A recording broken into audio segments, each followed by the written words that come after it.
പല ആൾക്കാരും നമ്മുടെ സീരിയലിലും സിനിമയിലൊക്കെ ഈ പറയുന്ന പോലെ ഹീറോ ആവാൻ എളുപ്പമാണ്. പക്ഷെ ജീവിതത്തിൽ ഒരു നായകനാകുക എന്ന് പറയുന്നത് നമ്മുടെ പ്രവൃത്തിയിലൂടെ പ്രൂവ് ചെയ്യുന്ന ഒരു കാര്യമാണ്. അപ്പോൾ അരുണേട്ടൻ്റെ റീസെൻ്റ്ലി ഒരു മകനിരിക്കെ ഒരു മകളെ ദത്തെടുത്ത ഒരു കാര്യം വളരെ സന്തോഷത്തോടെ എല്ലാവരും മലയാളികൾ അക്സെപ്റ്റ് ചെയ്തൊരു കാര്യമാണ്. എന്താണ് മോളുടെ വിശേഷങ്ങൾ? മോള് സുഖമായിട്ടിരിക്കുന്നു. ഇപ്പോൾ 1.5 വയസ്സായി അവൾക്ക്. അദിതി മോനിട്ട പേരാണത്. ഓക്കെ. എങ്ങനെയുണ്ട് കുഞ്ഞ് അനിയത്തിയൊക്കെ വന്നു കഴിയുമ്പം? അയ്യോ, ഭയങ്കര മാറ്റമാണ് അവന്. അതായത് ശരിക്കും പറഞ്ഞാൽ നമ്മളിങ്ങനെ ഒരു പരിപാടി, ഈ അഡോപ്ഷൻ്റെ ഓൺലൈൻ ഫയലിംഗ് എല്ലാം കഴിഞ്ഞ് നമ്മൾ ഏകദേശം ഒരു 4.5 വർഷത്തോളം വെയിറ്റ് ചെയ്തു മോളെ കിട്ടാൻ വേണ്ടിയിട്ട്. അപ്പോൾ ഒരു പീരീഡ് ആയി കഴിഞ്ഞപ്പോൾ നമുക്ക് തന്നെ ലൈക്ക് ആലോചിച്ച് തുടങ്ങി, ഇത്രയായി നമ്മളിത് ചെയ്ത സമയത്തുള്ള നമ്മുടെ ഏജ് അല്ല ഇപ്പോൾ. അപ്പോൾ ഈ കുഞ്ഞ് വന്ന് ഇവൾക്ക് ഒരു അറ്റ്ലീസ്റ്റ് ഒരു കല്യാണ പ്രായമാവുന്ന സമയം വരെയെങ്കിലും നമ്മൾ ജീവനോടെ ഉണ്ടാവണമല്ലോ.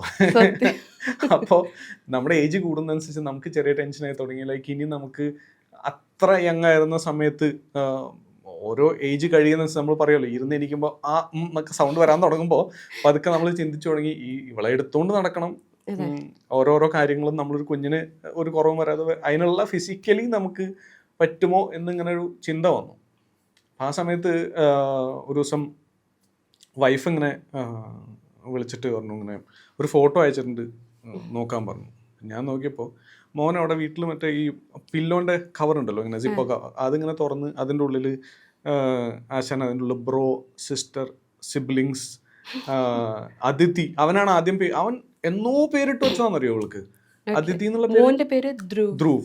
അവൻ എന്നോ പേരിട്ട് വെച്ചതാ. അതുപോലെ വെയിറ്റിംഗ് ലിസ്റ്റ് ഉണ്ട്. ഇവനാണ് എന്നും, അതായത് നമ്മൾ ഇതിൻ്റെ പ്രൊസീജിയർ എല്ലാം ഓൺലൈൻ ഫയൽ ചെയ്ത് കഴിയുമ്പോൾ നമുക്കൊരു വെയിറ്റിംഗ് ലിസ്റ്റ് വരും. എനിക്ക് തോന്നുന്നു നമ്മൾ 2500 അങ്ങനെ എന്തോ ആയിരുന്നു, കറക്റ്റ് ഓർമ്മയില്ല, അപ്രോക്സിമേറ്റ്ലി അങ്ങനെ എന്തോ ഒരു വെയിറ്റിംഗ് ലിസ്റ്റ് ആയിരുന്നു നമ്മൾ ഫയൽ ചെയ്ത സമയത്ത്.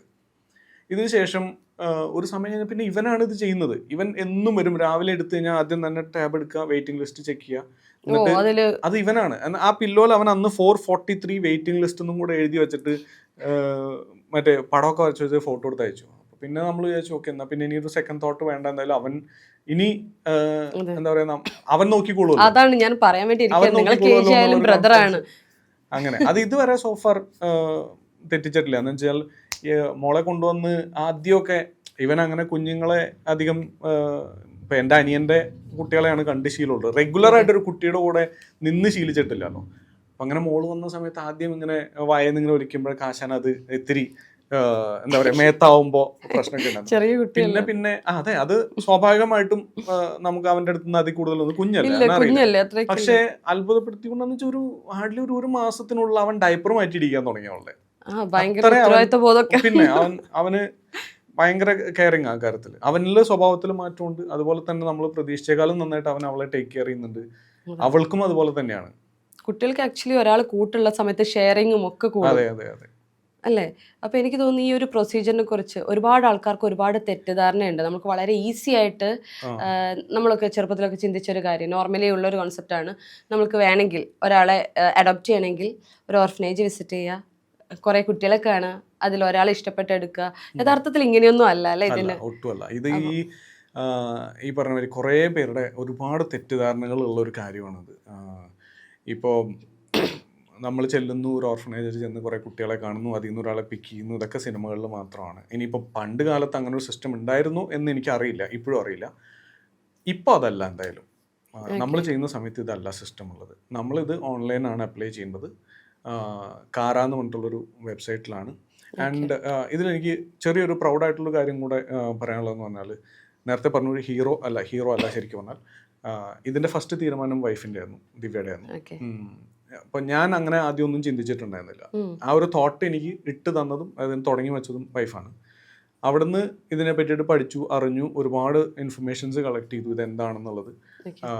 അങ്ങനെയാണ് ഇതൊരു തീരുമാനമായിട്ട്, പെൺകുട്ടി വേണം. ഒരു പക്ഷേ നമ്മളെ ഇൻഫ്ലുവൻസ് ചെയ്തൊരു സ്റ്റോറി ഉണ്ട് അതിൻ്റെ ബാക്കിൽ, ഒരു പെൺകുട്ടി വേണം എന്നുള്ളത്.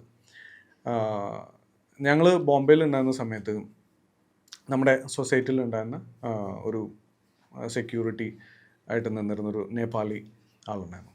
അപ്പോൾ അവിടെ അന്ന് ഒരു ദിവസം അവിടെ നിന്നൊരു പുള്ളി നിൽക്കുന്ന ഷെഡിൻ്റെ ഉള്ളിൽ നിന്നൊരു കുഞ്ഞിൻ്റെ കരച്ചിലായിരുന്നു. അങ്ങനെ വൈഫ് അമ്മയൊക്കെ കൂട്ടിട്ട് അവിടെ ചെന്ന് പോയി. ഒരു കുഞ്ഞ് അവിടെ ഒറ്റയ്ക്ക് ഇതിൻ്റെ ഉള്ളിൽ ഒരു ഷെഡ് പോലത്തെ കുഞ്ഞു റൂമാണ് അവർക്കുള്ളത്. അതിൻ്റെ ഉള്ളിൽ കുറച്ച് മാൽ ന്യൂട്രീഷനാണ് ആ കുട്ടി അതിൻ്റെ ഉള്ളിൽ തന്നെ കിടന്ന് കളിച്ചുകൊണ്ടിരിക്കുക. അപ്പം ഇയാളെ വിളിച്ചിട്ട് ചോദിച്ചു ഇതേതാ കുട്ടി എന്ന് ചോദിച്ചപ്പോൾ ബ്രദറിൻ്റെ വൈഫ് ഹോസ്പിറ്റലൈസ്ഡ് ആണ്, അവരുടെ കുട്ടിയാണ് എന്നാണ് പറഞ്ഞത്. അപ്പോൾ അവർ അവിടെ നിന്ന് ഇവിടെ വന്ന് ട്രീറ്റ്മെൻറ്റിന് വേണ്ടി വന്നേക്കാന്നുള്ളത്. ബ്രദറിൻ്റെ വൈഫ് എന്നാണ് എൻ്റെ ഓർമ്മ. അത് കുറേ ആയി, 2009 സംഭവം അത്. അപ്പോൾ ഇതിനുശേഷം പിന്നെ നമ്മൾ അയാളുടെ പെർമിഷനോട് കൂടിയിട്ട് ഈ കുട്ടിയെ കൊണ്ടുവന്ന് ഹോസ്പിറ്റലിൽ കൊണ്ടുപോയി. മാൽ ന്യൂട്രീഷൻ ഉണ്ടായിരുന്നു കുറച്ച്, അതിന് നമ്മൾ പുതിയ ഉടുപ്പുകളൊക്കെ വാങ്ങി. അപ്പോൾ പിന്നെ കുറച്ച് നാളത്തെ വൈഫിൻ്റെ ഒരു റൂട്ടീൻ എന്ന് പറഞ്ഞു കഴിഞ്ഞാൽ ജോലി കഴിഞ്ഞ് വരിക, ഇവളെ താഴെ നിന്ന് എടുക്കുക, മുകളിൽ കൊണ്ടുപോകുക, കുളിപ്പിക്കുക, പുട്ടൊക്കെ നമ്മുടെ മലയാളി കുട്ടികളുടെ മാതിരി എൻ്റെ എപ്പോഴും ഫോട്ടോ ഒക്കെ ഉണ്ട്, കണ്ണും പുരികൊക്കെ എഴുതി അങ്ങനെ. നമ്മൾ ഗുഡി എന്നാണ് വിളിച്ചിരുന്നത്. ഇത് കഴിഞ്ഞൊരു ഹാർഡ്ലി ഒരു 1.5 month കഴിഞ്ഞപ്പോൾ ഇവർ പോയി, തിരിച്ചു പോയി, ഒരു നാട്ടിൽ പോയി. അപ്പോൾ പിന്നീടൊരു സുപ്രഭാതത്തിൽ ഇങ്ങനെ ഈ സെക്യൂരിറ്റി കണ്ടപ്പോൾ കുറച്ച് നാൾ കഴിഞ്ഞു തോന്നുന്നു, ഒരു 4-5 months എന്തോ കഴിഞ്ഞപ്പോഴാണ് ഇങ്ങനെ ചോദിച്ചു ഗുഡി കേസി എന്ന് ചോദിച്ചു. അപ്പോൾ വരെ ഓഫ് ഓ ഗെയ് എന്ന് പറഞ്ഞു, മരിച്ചു പോയി എന്നാണ് ബേസിക്കലി പറഞ്ഞത്. വളരെ സിമ്പിളായിട്ട് ഓഫ് ഓ ഗെയ് എന്ന് പറഞ്ഞിട്ട് പോയി. അപ്പോൾ പെട്ടെന്ന് നമുക്കിത് അങ്ങൊരു ഇത് ഒരു നേപ്പാൾ എന്നുള്ളതാണ്. പക്ഷെ നമുക്കത് പെട്ടെന്നൊരു ഷോക്കായിരുന്നു. അത്രയും നമ്മുടെ കുറേ പെട്ടെന്ന് ഇങ്ങനെ പറയാം, നമ്മൾ ഫ്ലാഷ് പോലെ ഇങ്ങനെ ഇവളുടെ മുഖമൊക്കെ ഇങ്ങനെ വന്നു പോകും. അപ്പോൾ ഇത് കഴിഞ്ഞപ്പോൾ മേ ബി ചിലപ്പോൾ അതായിരിക്കാം ഒരു പെൺകുഞ്ഞ് തന്നെ വേണം എന്നുള്ള ഒരു ചിന്ത നമ്മളിലേക്ക് കൊണ്ടുവന്നത്. അതൊരു അതായത് യെസ് അത് തന്നെയാണ്. നമ്മളിത് പലപ്പോഴും ആലോചിച്ചു, നമ്മളാണെന്നെങ്കിൽ നമ്മൾ കുറച്ചും കൂടെ ബെറ്റർ ആയിട്ട് നോക്കിയിരുന്നേനല്ലോ എന്ന് നമ്മൾ ചിന്തിച്ചിട്ടുണ്ട് ആ സമയത്ത്. അങ്ങനെ നമ്മൾ പലപ്പോഴും പറഞ്ഞിട്ട് ലൈക്ക് അങ്ങനെ ഒരാൾക്ക് ലൈഫ് കൊടുക്കാൻ പറ്റുന്ന എത്ര നല്ല കാര്യമാണ്, സത്യം അല്ലേ? അപ്പോൾ പിന്നെ അപ്പോൾ ഞാൻ ഇത് പറയാൻ കാരണം വെച്ചാൽ, ഞാനിത് ചെയ്തതിന് ശേഷം എൻ്റെ ഫാൻ പേജസ്, ഞാൻ പേരെടുത്ത് പറയുന്നില്ല, ഹാൻഡിൽ ചെയ്യുന്ന കുറച്ച് പേരുണ്ട്. ഇപ്പം ഞാൻ ശരിക്കും പറഞ്ഞാൽ ഈ പറഞ്ഞ പോലെ ഞാൻ സോഷ്യലൈസ് ഇവരുടെ അടുത്ത് പോലും മര്യാദയ്ക്ക് ആവാറില്ല. ഇവരെനിക്ക് ഒരുപാട് മെസ്സേജ് അയക്കുമ്പോൾ ഞാൻ ചിലപ്പോൾ ഒരു മെസ്സേജ് തിരിച്ചയക്കാം. ഇത് എൻ്റെ സ്വഭാവമാണ്, അല്ലാതെ ഞാൻ ആരെയും മനഃപൂർവ്വം ഒഴിവാക്കുന്നതല്ല. അപ്പോൾ അതിൽ ഒരു ഫാമിലി ഫൈനലി അവർക്ക് കുഞ്ഞുണ്ടായിരുന്നില്ല, അവർ അഡോപ്ഷന് വേണ്ടി ഫയൽ ചെയ്തിട്ടുണ്ട് എന്നുള്ളത് എനിക്കൊരു ഒരാൾ നമ്മളെ പേഴ്സണലി അറിയാവുന്ന ഒരാൾ അത് ചെയ്തു എന്നുള്ളത് എന്നെ സന്തോഷിപ്പിക്കുന്നുണ്ട്. നേരെ മറിച്ച് അതുപോലെ തന്നെ എനിക്കറിയാവുന്ന കുട്ടികളില്ലാത്ത 1-2 പേര് അവരിതുവരെ ഇത് ഇങ്ങനൊരു തീരുമാനത്തെ പറ്റിയിട്ട് എടുക്കാൻ തയ്യാറാവുന്നില്ല, അല്ലെങ്കിൽ അങ്ങനെ ചിന്തിക്കുന്നില്ല. അത് കുറച്ച് വിഷമിപ്പിക്കുന്നുണ്ട്. എനിക്ക് തോന്നുന്നു ചില ആൾക്കാരുടെ കൺസേൺ എന്ന് പറയുന്നത്, ഇപ്പം നമുക്കൊരു തെറ്റിദ്ധാരണയുണ്ട്, ഒരുപാട് സ്വത്തുക്കൾ വേണം അല്ലെങ്കിൽ ഫിനാൻഷ്യൽ സ്റ്റെബിലിറ്റി ഉള്ള ആൾക്കാർക്ക് മാത്രമേ കിട്ടത്തുള്ളൂ. ശരിക്കും അങ്ങനെയാണ്? ഇല്ല, വളരെ റോങ് ആയിട്ടുള്ളൊരു കാര്യമാണത്. നിങ്ങൾക്ക് സ്വന്തമായിട്ട് വീട് വേണമെന്നില്ല. നിങ്ങൾക്ക് ഒരു എനിക്ക് തോന്നുന്നു ബെയർ മിനിമം കറക്റ്റ് ആണോ എന്ന് അറിയില്ല, പക്ഷെ എനിക്ക് തോന്നുന്നു 2 lakhs to 2.5 lakhs annual income ഉള്ള ഫാമിലി, ഒരു ഹസ്ബൻഡും വൈഫും കൂടി ഉണ്ടാക്കുന്ന ഇൻകം അത്രയാണെങ്കിൽ പോലും നമുക്ക് ഒരു കുഞ്ഞിനെ അഡോപ്റ്റ് ചെയ്യാനുള്ള ഓപ്ഷൻസ്. അതാ പറഞ്ഞിട്ട്, അതായത് കളക്റ്റീവ് ഇൻകം ആണ് പറയുന്നത്. ഒരു ഹസ്ബൻഡ് ആൻഡ് വൈഫ് കൂടിയിട്ട് കളക്റ്റീവ് ആയിട്ടുള്ള ഒരു ആനുവൽ ഇൻകം എന്ന് പറയുന്നത്, അതായത് ഒരു 20,000 to 22,000 രൂപ ഒരു മാസം രണ്ടുപേരുടെയും കൂടിയിട്ട് കളക്റ്റീവ് സാലറി ഉണ്ടായി കഴിഞ്ഞാൽ പോലും നമുക്ക് അഡോപ്റ്റ് ചെയ്യാൻ ബുദ്ധിമുട്ടൊന്നുമില്ല. പിന്നെ നമ്മളൊരു കുഞ്ഞിനെ അഡോപ്റ്റ് ചെയ്യുമ്പോൾ അവർക്ക് ഇത്ര പൈസ നമ്മൾ എടുത്തു വെക്കണം, നമ്മൾ സ്വത്ത് എഴുതി കൊടുക്കണം, ഇങ്ങനെ കുറേ തെറ്റിദ്ധാരണകളുണ്ട്. അതില്ല, അങ്ങനെ ഒരു പരിപാടിയേ ഇല്ല. ശരിക്കും അവർ കുട്ടികളല്ലേ നമ്മുടെ, നമ്മൾ നോർമലി നമ്മുടെ കുട്ടികളെ എങ്ങനെ വളർത്തുന്നു അതുപോലെ തന്നെ വളർത്തുന്നു, അത്രേ ഉള്ളൂ. അതായത് നമ്മുടെ സ്വന്തം കുഞ്ഞിന് ലീഗലി എന്തൊക്കെ അവകാശങ്ങളുണ്ടോ അതൊക്കെ ഈ കുട്ടികൾക്ക് ഉണ്ടാവും. നമ്മൾ എടുക്കുന്ന ഒരു കുഞ്ഞാണോ 2 കുഞ്ഞാണോ അത് നോർമലി ഞാൻ പറയാം, നമ്മുടെ പാരന്റ്സ് ഒക്കെ പറയില്ലേ കാലശേഷം, അങ്ങനെ ഇവിടെയും ചെയ്യാം ഉറപ്പായിട്ടും അങ്ങനെ. അതായത് ഇപ്പം ഇനി നമ്മളൊരു വില്ല് എഴുതി വെക്കാതെയാണ് നമ്മൾ മരിച്ചു പോകുന്നതെന്നുണ്ടെങ്കിൽ ലീഗലി നമ്മളുടെ മക്കൾക്ക് എന്താണോ നമുക്ക് കിട്ടേണ്ടത് അത് തന്നെയാണ് ഇവർക്കും കിട്ടുക. അല്ലാതെ ഇപ്പം 2 കുട്ടികളുണ്ട്, ഇത് അഡോപ്റ്റ് ചെയ്തത് കൊണ്ട് നിങ്ങൾ ആ കുട്ടിക്ക് കൂടുതൽ കൊടുക്കണം അങ്ങനെയൊന്നുമില്ല. എന്താണോ ഉള്ളത് അത് ഈക്വലി സ്പ്ലിറ്റായി പോകും, അത്രേ ഉള്ളൂ. അതല്ലാതെ ഒരു സ്പെഷ്യലായിട്ട് നിങ്ങളൊന്നും ചെയ്യാനില്ല അതിൽ. അതാണ് അതിൻ്റെ ഒരു റൂള്. അതുപോലെ തന്നെ നമ്മൾ ഈ പറയുന്ന പോലെ ഒരു ഓർഫനേജ് ചെല്ലുന്നു, കുറേ കുട്ടികളെ കാണുന്നു, പിക്ക് ചെയ്യുന്നു. അപ്പോൾ ആ സിസ്റ്റം തന്നെ ഭയങ്കര റോങ് അല്ലേ? അതായത് നമ്മൾ ചെല്ലുമ്പോൾ ഒരു കുട്ടിയെ നിങ്ങൾ സെലക്ട് ചെയ്യുമ്പോൾ നിങ്ങൾ റിജക്ട് ചെയ്യുന്നത് ചിലപ്പോൾ ഒരു 10-15 കുട്ടികളെയോ.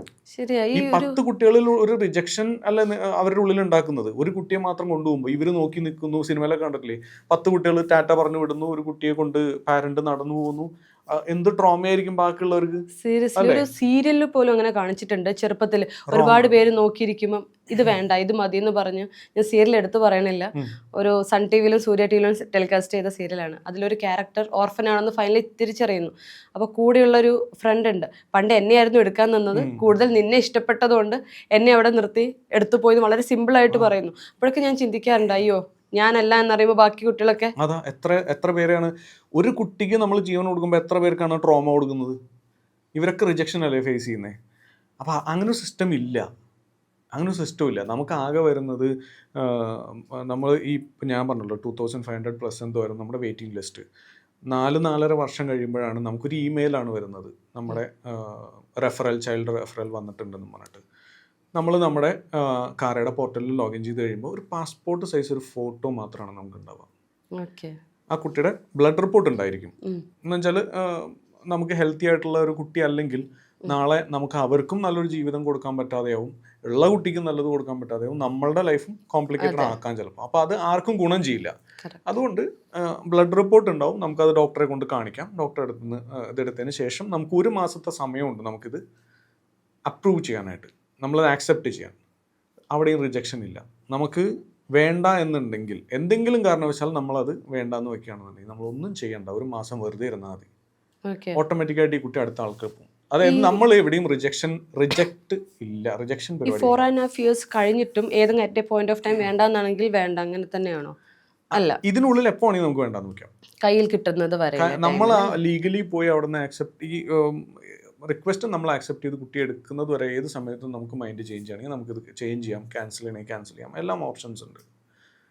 അങ്ങനെ ഒരു കോംപ്ലിക്കേറ്റഡ് ആയിട്ടുള്ള പരിപാടിയേ അല്ല. അങ്ങനെയാണെന്നുണ്ടെങ്കിൽ അത് ആളുകളുടെ ഉള്ളിൽ അങ്ങനെ ഒരു ചിന്ത കിടക്കുന്നുണ്ട്, ഇത് ഭയങ്കര കോംപ്ലിക്കേറ്റഡ് ആണ്, അല്ലെങ്കിൽ ഇതുകൊണ്ട് എൻ്റെ ലൈഫിൽ ഇത്ര പ്രശ്നമാണ്. ഞാൻ പറയാം ഭയങ്കര ഹാപ്പിയാണ് അവള് വന്നതിന് ശേഷം, യാതൊരു തരത്തിലുള്ള സത്യത്തില് അതിഥി വന്നതിന് ശേഷം നോർമലി പണ്ട് തൊട്ട് പറയും അച്ഛന്മാർക്ക് പെൺമക്കളോട് ഇഷ്ടക്കൂടുതലാണെന്ന്, അല്ലേ? പക്ഷെ അമ്മമാർക്കാർക്ക് ഒരുക്കാനൊക്കെ ഇഷ്ടം.